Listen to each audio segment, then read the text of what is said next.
Tim, and I'm going to show you about the levator scapula today. So check this out. So the levator scapula, as you see, this yellow band right here, it connects down here. This is, and it comes all the way up, connects to the C1, C2, C3, and C4. And so what this does is it's going to pull the shoulder up to the neck. So what that looks like is, because he can't do it because he's a skeleton, so if you'll see me, you can actually go here and press right here and raise up, and you'll feel that muscle. A lot of us as massage therapists, when we're working on this, it'll actually help release it if we press into there. Press into here and then raise up, you'll get a better feel for it. And what I also like to do is press and hold and then have them kind of tilt their head, and they'll feel a little stretch. I'll show you all that in another video. Y'all can see it's a really good stretch when you do that. If you have a little massage tool, you can press into that while you're doing it. It'll help lengthen it. A lot of people, if you have one shoulder up higher than the other, well, that's a lot of times this levator scapula will get tighter on one side, pulling this up, and also when it pulls it up, it comes forward a little bit, which will also compress all this a lot of times, which shortens it, which naturally makes your head do this, and this side will actually start hurting. And I've had a lot of clients, they'd say, well, can you work over here? Well, a lot of times if I actually work this, it'll drop, taking the pain away. And I'm going to show y'all another video, and I'll tag it in here. If you'll check it out, there will be a lot of massage techniques for this levator scapula. And one last thing, just so you can see what I mean about the connection. So with the shoulder blade scapula right here, if this raises up, you can see how through all my putty and strings, how it kind of connects over to here, the bone does, to the clavicle. So it all connects. So if this comes up, that means this is coming up and going forward a little bit too, which can also lean that forward, compressing through here as well. So you're going to want to work this section as well when you work on the levator scapula issues, to kind of relax the shoulder back, and hopefully your client is going to be in better position than he is, because his shoulder blades are all jacked up. They did not do a great job creating him, but I'm working on that. So I hope y'all enjoyed this video. I have another video if you want to check it out. It's over the SCM muscle right here. It goes over the front neck flexors. If you want to check it out, hit a comment on that and let me know what you think. But I wanted to show y'all. So if you see in the video, this band right here, this yellow one. So it's connecting right here to the shoulder, the scapula, and up into the neck right here. You can see that.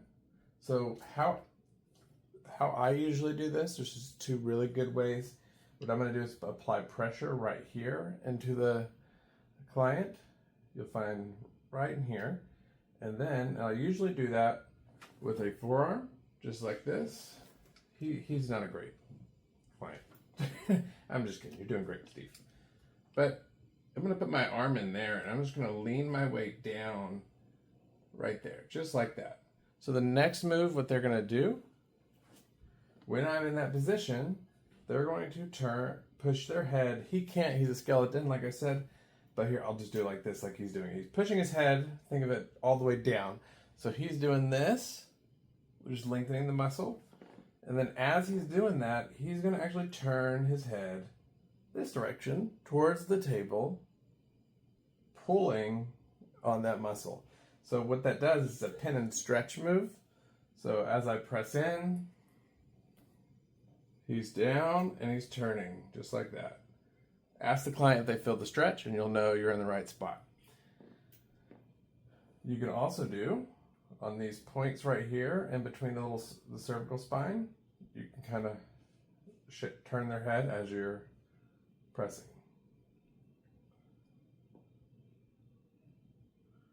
And then next, I'll show y'all.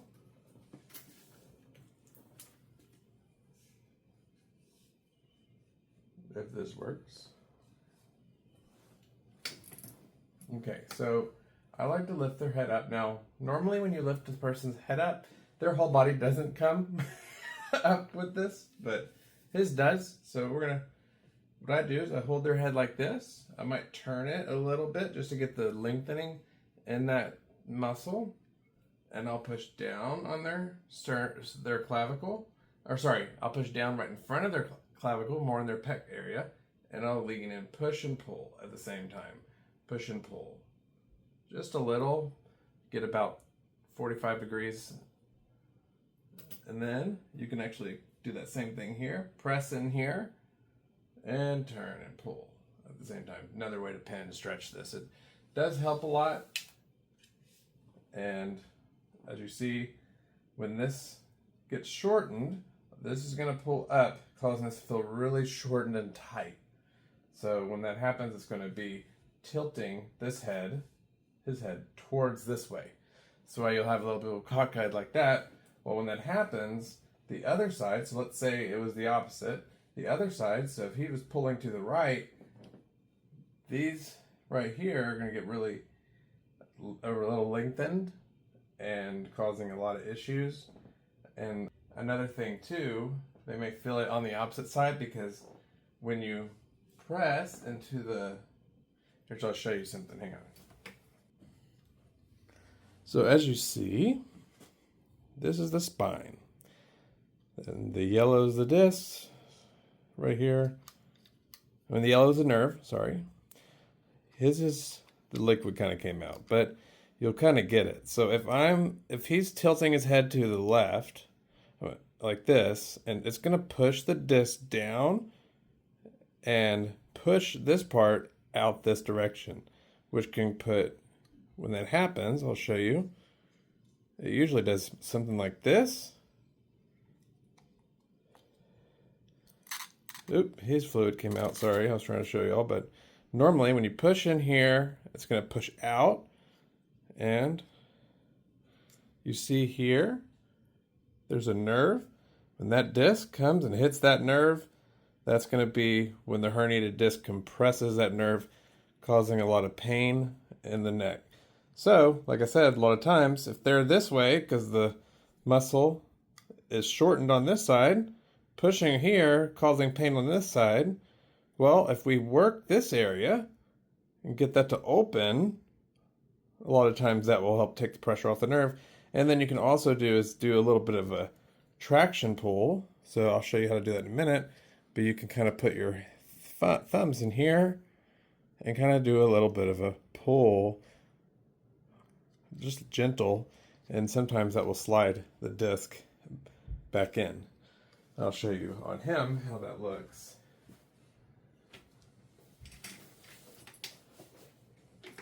If you're interested in this product, I will put a link in the description so you can find a way to purchase it. It's a really good, mine broke, but that doesn't mean it's not a good product. It was a really good product.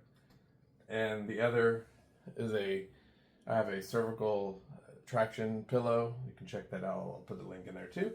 But what you can do is you can come under here, compress in the neck on each vertebrae side. So I'm like this. Put the weight right here. And just do a gentle pull. It works better with a person, but now we'll do another video another time showing y'all that. All right, guys, I hope y'all enjoyed the video. Make sure you follow us on Instagram and Facebook and TikTok and all that. Follow our link to our Amazon storefront. You'll see a lot of different products we have. I even have on TikTok. We have a TikTok showcase. You can see on there if you're on that and don't do Amazon. But I try to find different products that will help for you guys. And I hope y'all enjoyed this video again, and we'll see you next time. If y'all have any suggestions or comments, leave them below, and I would love to see, and have a great one, and we'll see you next time.